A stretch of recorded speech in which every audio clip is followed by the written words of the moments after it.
నమస్కారం ఘంటారావానికి స్వాగతం. ముందుగా ప్రధానాంశాలు. ఉద్యోగ సంఘాల తీరుపై ముఖ్యమంత్రి రేవంత్ రెడ్డి ఆగ్రహం. రాజకీయ పార్టీల కుట్రలో పావులుగా మారొద్దని హితవు.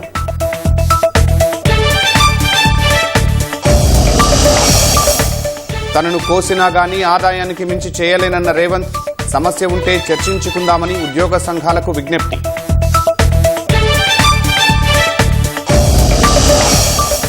ప్రపంచం మెచ్చేలా విశ్వసుందరి పోటీలు నిర్వహిస్తామన్న సీఎం. మిస్ వరల్డ్ కంటెస్టెంట్లకు ఇబ్బందులు లేకుండా చూడాలని ఆదేశం.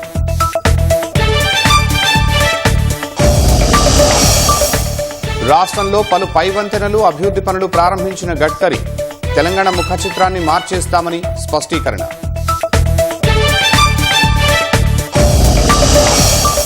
పహల్గాం దాడి దృష్ట్యా భద్రతా సన్నద్ధతపై కేంద్రం దృష్టి. ఎల్లుండి మాక్ డ్రిల్స్ నిర్వహించాలని రాష్ట్రాలకు సూచన. పాకిస్తాన్పై నీటి యుద్ధాన్ని తీవ్రతరం చేసిన భారత్. సలాల్ డ్యాం మూసివేత, దాయాదికి నీటి కొరత.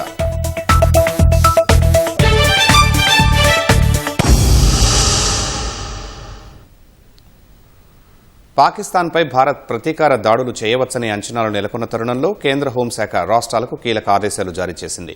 ఈ నెల 7న మాక్ డ్రిల్స్ నిర్వహించాలని అన్ని రాష్ట్రాలకు కేంద్రం సూచించింది. అటు ప్రధాని నరేంద్ర మోదీ వరుసగా కీలక భేటీలు నిర్వహిస్తున్నారు. తాజాగా పీఎంఓ ఉన్నతాధికారులతో కీలక భేటీ నిర్వహించారు. పాకిస్తాన్పై భారత్ ప్రతీకార దాడులు చేయవచ్చనే అంచనాలు నెలకొన్న తరుణంలో కేంద్ర హోంశాఖ రాష్ట్రాలకు కీలక ఆదేశాలు జారీ చేసింది. పాక్ కూడా ప్రతిదాడికి దిగితే అందుకు ముందుగానే రాష్ట్రాలను సిద్దం చేస్తోంది. ఈ నెల 7న మాక్ డ్రిల్స్ నిర్వహించాలని అన్ని రాష్ట్రాలకు కేంద్రం సూచించింది. శత్రుదేశం దాడి చేసే ఎలా ఎదుర్కోవాలి అనే దానిపై సన్నద్దత కార్యక్రమాలు చేపట్టాలని పేర్కొంది. యుద్ద సన్నద్దతపై పౌరులకు అవగాహన కల్పించాలని సూచించింది. ఎయిర్ రైడ్ హెచ్చరిక సైరన్ల పనితీరును పరీక్షించాలని ఆదేశించింది.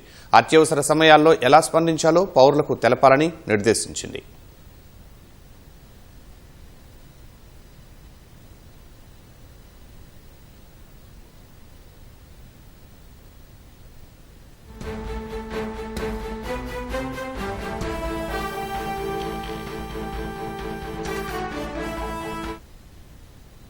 పహల్గాం ఉగ్రదాడి తర్వాత భారత్ పాకిస్తాన్ మధ్య ఉద్రిక్తతలు పెరిగిన వేళ ప్రధాని నరేంద్ర మోదీ వరుసగా కీలక భేటీలు నిర్వహిస్తున్నారు.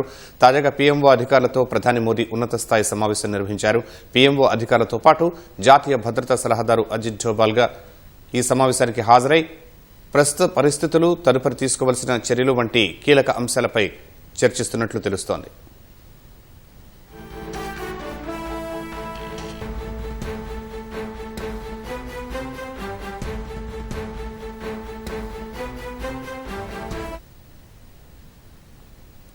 అటు ఈ ఉదయం రక్షణ శాఖ కార్యదర్శి రాజేష్ కుమార్ సింగ్ ప్రధాని నరేంద్ర మోదీతో సమావేశమయ్యారు.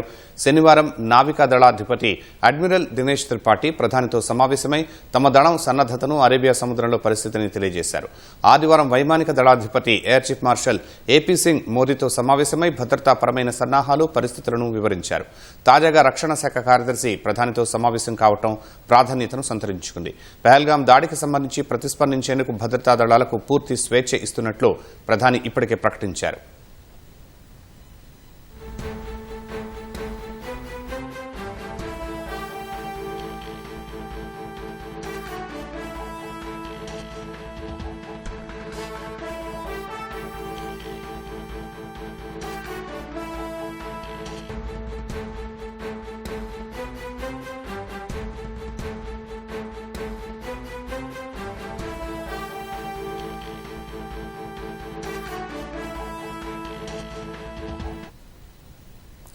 ప్రధాని కీలక భేటీలు, మాక్ డ్రిల్స్ కు సంబంధించిన మరింత సమాచారం మా ప్రతినిధి అరుణ్ అడిగి తెలుసుకుందాం. అరుణ్, ప్రధాని కీలక భేటీలు, మాక్ డ్రిల్స్ ఆదేశాలకు సంబంధించిన వివరాలు ఏంటి? కీలకమైనటువంటి సూచనలు చేస్తుంది. సివిల్ డిఫెన్స్ కు సంబంధించినటువంటి వ్యవహారంలో ఏ విధంగా వ్యవహరించాలి అంటేటువంటి అంశాలపై ఈ కొన్ని రాష్ట్రాలకు మాత్రమే తగిన సూచనలు చేస్తూ అవి కూడా ఈ నెల 7వ తేదీన అంటే ఎల్లుండు మాక్ డ్రిల్స్ చేపట్టాలి అని చెప్పి పలు రాష్ట్రాలకు కేంద్ర హోంమంత్రిత్వ శాఖ ఈ సూచనలు చేసింది. అప్రలైజేషన్ of air raid warning sirens అంటే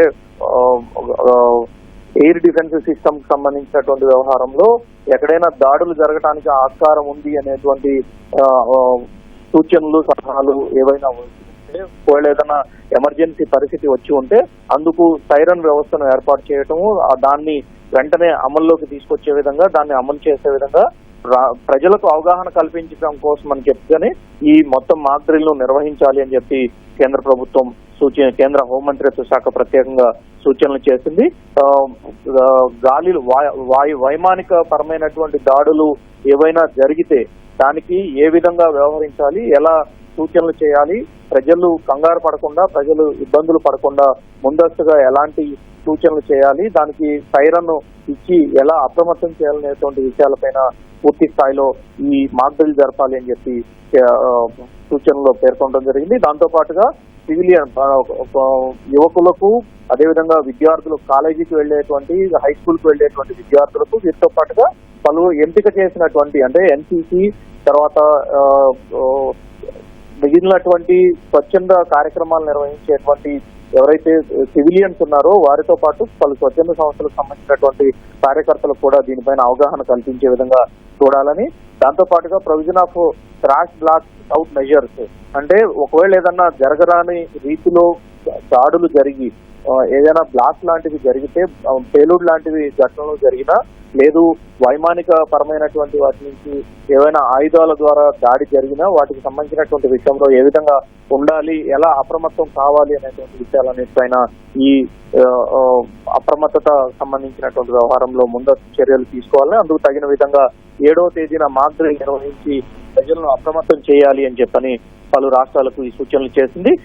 వీటికి సంబంధించి ఇప్పటికే ఎప్పటికప్పుడు అన్ని విధాల అన్ని రాష్ట్రాలకు కేంద్ర హోంమంత్రిత్వ శాఖ తగిన సూచనలు, సలహాలు, ఆదేశాలు ఇస్తూ వస్తున్నప్పటికీ ప్రత్యేకంగా ఇప్పుడు పహల్గాం దాడి తర్వాత సరిహద్దుల్లో చోటు చేసుకున్నటువంటి అనేక పరిస్థితులు, వాటన్నిటి కారణంగా ఇప్పుడు ప్రత్యేకంగా కొన్ని రాష్ట్రాల్లో పౌరులను, కొన్ని రాష్ట్రాలను అప్రమత్తం చేయాల్సినటువంటి పరిస్థితి ఉంది. కాబట్టి ఈ జరిగేటువంటి దాడులు అంటే ఒకవేళ యుద్ధం అనేది సంభవిస్తే ఏ విధంగా ఉండబోతుంది వైమానికంగా అంటే, ప్రస్తుతం ఉన్నటువంటి వార్ఫేర్ పరిస్థితుల్లో డ్రోన్ల ద్వారా, ఇతరత్ర చిన్న చిన్న ఆయుధాల ద్వారా ఏ విధంగా వ్యవహరిస్తారు, పాకిస్తాన్ వైపు నుంచి జరిగే గతంలో ఉన్నటువంటి అనుభవాల దృష్ట్యా వాటికి సంబంధించినటువంటి విషయంలో చేతి ద్వారా బాంబులు విసరటము, కొన్ని అనవసరమైనటువంటి అంశాలతో కూడా అనవసరమైనటువంటి వ్యవహారాలతో కూడినటువంటి ప్రజలను భయభ్రాంతులకు గురి చేసే విధంగా చేసే పరిస్థితులు తీసుకురావటము, ఈ రకంగా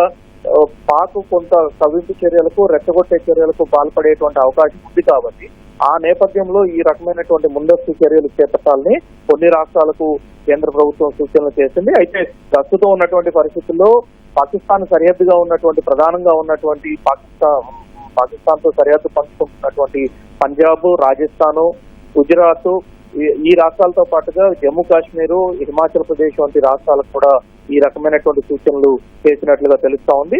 ముఖ్యంగా పాకిస్తాన్ తో ఉన్నటువంటి అనుబంధంగా ఉన్నటువంటి రాష్ట్రాలు ఏవైతే ఉన్నాయో, సరిహద్దు కలిగి ఉన్నటువంటి రాష్ట్రాలు, ఆ రాష్ట్రాలు అప్రమత్తంగా ఉండాలని ఇప్పటికే అనేక సూచనలు చేసినటువంటి కేంద్ర ప్రభుత్వం ఇప్పుడు తాజాగా మాక్ డ్రిల్ నిర్వహించేటువంటి విషయం పైన, అందుకు ప్రజల్లో కల్పించాల్సినటువంటి అవగాహన పైన ప్రధానంగా దృష్టి సారించినట్లుగా తెలుస్తా ఉంది. ధన్యవాదాలు అరుణ్.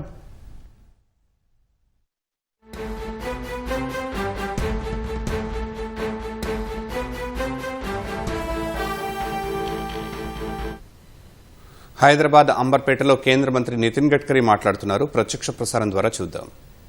आप इंदौर तक पहुंचेंगे. एक बहुत महत्वपूर्ण रोड हम बना रहे हैं जो तेलंगाना की तस्वीर को बदल देगा. मैं और किशन जी अभी एक कार्यक्रम में थे इसके पहले, तो उन्होंने कहा कि कश्मीर से कन्याकुमारी तक, हमारे बचपन से हम सुनते आ रहे थे कि आज से टू हिमाचल, कश्मीर से कन्याकुमारी तक अनेकता में एकता, यही हमारी विशेषता. मुझे इस बात का सौभाग्य मिला कि आप में से अनेक लोग मनाली तक गए हैं और मनाली से जब रोहतांग पास जाते हैं तो 3.5 घंटे लगते हैं, पर अब हमने अटल टनल बनाई है. अब 3.5 घंटे के बजाय केवल 8 मिनट में आप रोहतांग पास पहुंच जाते हैं। रोहतांग पास से निकलकर लद्दाख लेह तक हम 8 टनल बना रहे हैं हिमालय के बीच में से। वहां रोड भी बन रहा है और वो आगे लद्दाख लेह में आएगा और लद्दाख लेह के बाद आगे आने के लिए श्रीनगर की तरफ कारगिल के नीचे जहां से बाबा अमरनाथ का दूर से दर्शन होता है, वो कारगिल में हम टनल बना रहे हैं।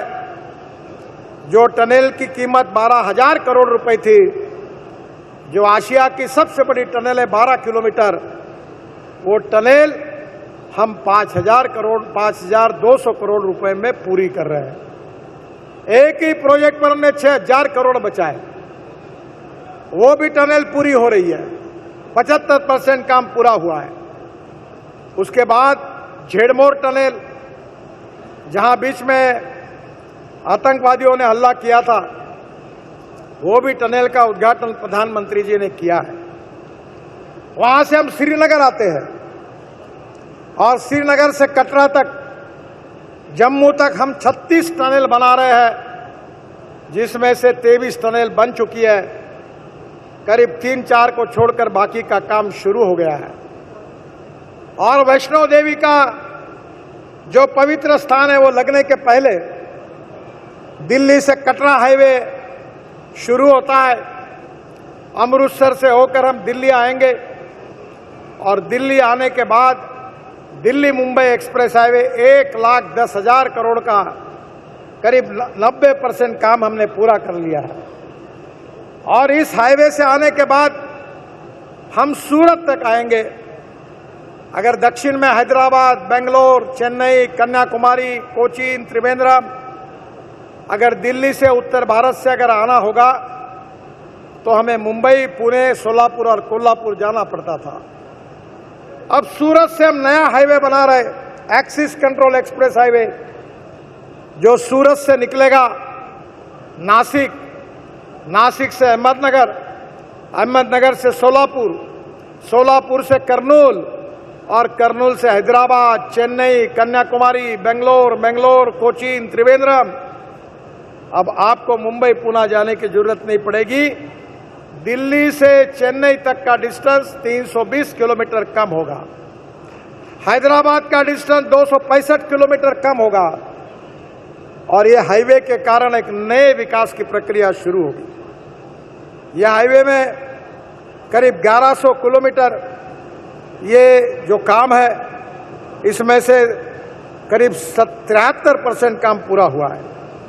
तेलंगाना में गढ़वाल जिले से होकर आंध्र के कर्नूल तक पहुंचेगा और निश्चित रूप से यह हाईवे दक्षिण और उत्तर भारत को जोड़ेगा।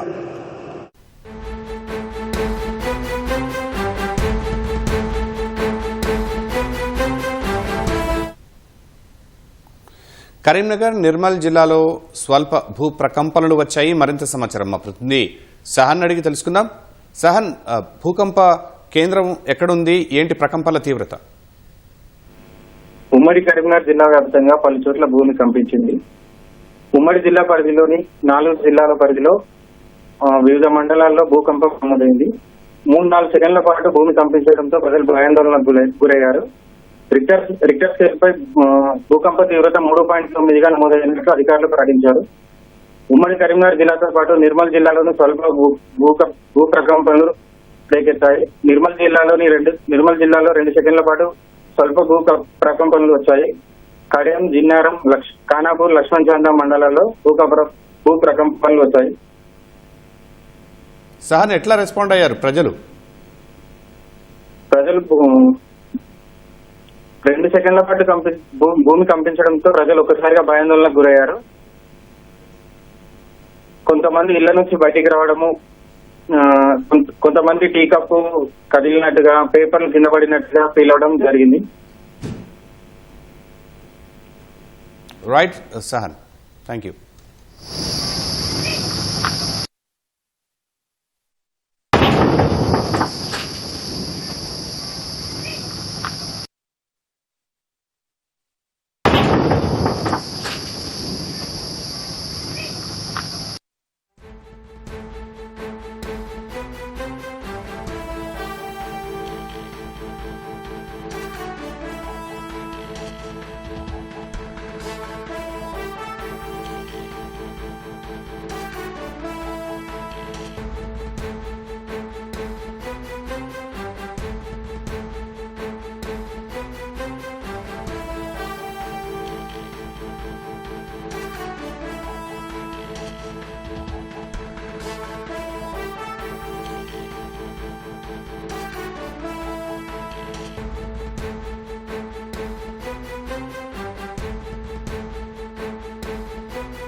కరీంనగర్, నిర్మల్ జిల్లాలో స్వల్ప భూ ప్రకంపనలు వచ్చాయి. నిర్మల్ జిల్లాలో స్వల్ప భూ ప్రకంపనలు చోటు చేసుకున్నాయి. నిర్మల్ జిల్లాలో 2 నుంచి 5 సెకండ్ల పాటు స్వల్ప ప్రకంపనలు చోటు చేసుకున్నాయి. మనం దృశ్యంలో కూడా చూస్తున్నాం. అలాగే కడెం, జన్నారం, ఖానాపూర్, లక్ష్మణ్ చాండా మండలాల్లో ప్రకంపనలు చోటు చేసుకున్నాయి. నిర్మల్ జిల్లాలో ప్రకంపనలతో ప్రజలు భయాందోళనకు గురయ్యారు. కరీంనగర్ జిల్లా వ్యాప్తంగా స్వల్ప భూ ప్రకంపనలు చోటు చేసుకున్నాయి. గంగాధర, చొప్పదండి, రామడుగు మండలాల్లో ప్రకంపనలు చోటు చేసుకున్నాయి. కరీంనగర్ జిల్లాలో 2 సెకండ్ల పాటు స్వల్ప భూ ప్రకంపనలు చోటు చేసుకున్నాయి. భూ ప్రకంపనలతో ఆందోళనకు గురయ్యారు కరీంనగర్ జిల్లా ప్రజలు. మరింత సమాచారం మా ప్రతినిధి నగేష్ చారిని అడిగి తెలుసుకుందాం. నగేష్, ఏంటి భూ ప్రకంపనల తీవ్రత? భూకంప కేంద్రం ఎక్కడ ఉంది? ఆస్తి నష్టం ఏమైనా జరిగిందా? ఇప్పటి వరకు ప్రాథమిక అంచనాల ప్రకారం నేషనల్ సెంటర్ ఫర్ సైస్మాలజీ న్యూఢిల్లీ నుంచి మనకి అందిన వార్త ఏమిటంటే ఈ భూకంపం తీవ్రత 3.8. ఈ భూకంపం సంభవించిన సమయం 6:50:22. ఇది కుమరం భీం రీజన్ లో ఉంది. ఈ భూకంపం డెప్త్ అంటే ఏమిటంటే భూమి లోపల 10 కిలోమీటర్ల లోపల ఈ భూకంపం సంభవించినట్టు ప్రాథమిక అంచనాల ప్రకారంగా మనకి తెలిసింది. ఇది సైస్మిక్ జోన్ 3లో మనకి సైస్మిక్ జోనేషన్ మ్యాప్ చూస్తే ఇది గోదావరి పరివాహక ప్రాంతంలోనే ఈ భూకంపం సంభవించినట్టు మనకి ప్రాథమిక వార్తల ద్వారా తెలుస్తుంది. ఓకే నగేష్, అంటే కొంతమంది ప్రజలు ఫీల్ అయ్యారు ఈ భూకంప తీవ్రతని అంటున్నారు. అంటే మరింత ఎక్కువగా ఉండే ఆస్కారం కనిపిస్తోందా తీవ్రత? ఎందుకంటే ఇది 3.8 కనుక వాళ్ళు ఫీల్ అయ్యారు. కొన్ని గ్రామాల్లో ఇది ఫీల్ అయినట్టు అందుకే ఫీల్ అయ్యారు. ఎందుకంటే ఇది 10 కిలోమీటర్ల లోపల, అంటే ఇది షాలో ఫోకస్ ఎర్త్క్వేక్ కనుకనే ఇది ఫీల్ అయ్యారు. అందుకే మనకి భూ ప్రకంపనలు ఏదైతే అంటామో భూమి కంపించినట్టు, అంటే ఆ భూకంప కేంద్రం నుంచి ఏదైతే ఉత్పన్నమైనాయో తరంగాలు అవి ఎప్పుడైతే భూమి లోపల నుంచి ప్రవహించి వివిధ ఏరియాస్ లో నుంచి వెళ్లేటప్పుడు దాని శక్తి ఎక్కువ ఉన్నప్పుడు ఆ ప్రకంపనల కింద ఫీల్ అవుతారు. నగేష్ చారి గారు, మీరు శాస్త్రవేత్తగా ఇంకా పరిశీలించిన అంశాలు ఏంటి? ఈ భూకంపంలో మళ్ళీ కొనసాగే ఆస్కారం ఏమైనా కనిపిస్తోందా? ఇది 1 of 1 అండి. ఇది చిన్న చిన్న భూకంపాలు మనకి సైస్మిక్ జోనింగ్ మనం చూస్తే అక్కడ వస్తూనే ఉన్నాయి అడపా. మనకి గత ఏడాది మనకి గుర్తుంటే ములుగులో వచ్చింది భూకంపం. దాని తర్వాత ఇది నార్త్ వెస్ట్ డైరెక్షన్ లో, దానికి ములుగుకి నార్త్ వెస్ట్ డైరెక్షన్ లో ఈ భూకంపం సంభవించింది. ఈ భూకంపం 3.8 ఉంటే 1-2 చిన్న ఆఫ్టర్ షాక్స్ ఉండవచ్చు. ప్రస్తుతం మనకు అక్కడ సైస్మాలజికల్ స్టేషన్స్ ఏమైనా దగ్గరలో ఉంటే అవి రికార్డ్ చేస్తూ ఉంటాయి. ఇంకా వేరే సమాచారం, దానికి డీటెయిల్ సమాచారం, ఎందుకంటే భూకంప కేంద్రాలు మన national geophysical research institute Hyderabad నడిపిస్తూ ఉంటాయి. వాళ్ళ దగ్గర నుంచి వేరే ఇన్ఫర్మేషన్ ఏమైనా వస్తే మీరు వాళ్ళని అడిగి తెలుసుకోండి. నేషనల్ సెంటర్ ఫర్ సైస్మాలజీ నుంచి ఏమైనా ఉంటే మీకు నేను అప్డేట్ చేస్తుంటాను. ధన్యవాదాలు నగేష్ గారు.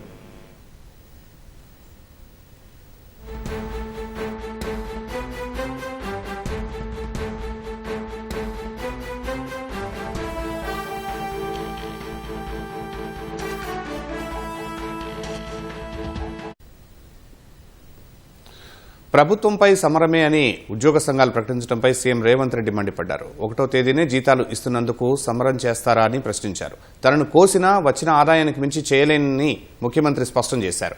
ఓ మీడియా సంస్థ నిర్వహించిన కార్యక్రమంలో రేవంత్ రెడ్డి తీవ్ర ఆవేదనతో మాట్లాడారు.